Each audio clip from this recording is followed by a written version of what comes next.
64 സങ്കീർത്തനം. കുടിലെ ബുദ്ധിയെ തകർക്കണമേ. ദൈവമേ, എൻ്റെ ആവലാതി കേൾക്കണമേ.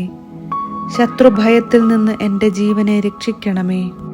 ദുഷ്ടരുടെ ഗൂഢാലോചനകളിൽ നിന്നും ദുഷ്കർമ്മികളുടെ കുടിലതന്ത്രങ്ങളിൽ നിന്നും എന്നെ മറയ്ക്കണമേ. അവർ തങ്ങളുടെ നാവുകൾ വാളുപോലെ മൂർച്ചയുള്ളതാക്കുന്നു. അവർ പരുഷവാക്കുകൾ അസ്ത്രം പോലെ തൊടുക്കുന്നു. അവർ നിർദോഷരെ ഒളിഞ്ഞിരുന്ന് എയ്യുന്നു. പെട്ടെന്ന് കൂസലന്യെ എയ്യുന്നു.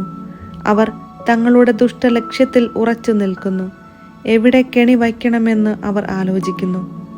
അവർ വിചാരിക്കുന്നു, ആര് നമ്മെ കാണും? നമ്മുടെ കുറ്റകൃത്യങ്ങൾ ആര് കണ്ടുപിടിക്കും?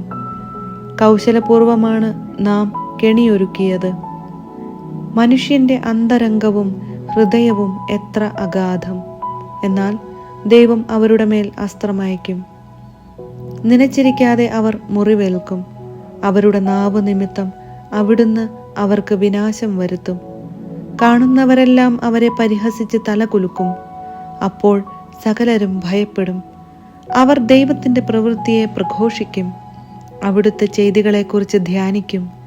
നീതിമാൻ കർത്താവിൽ സന്തോഷിക്കട്ടെ. അവൻ കർത്താവിൽ അഭയം തേടട്ടെ.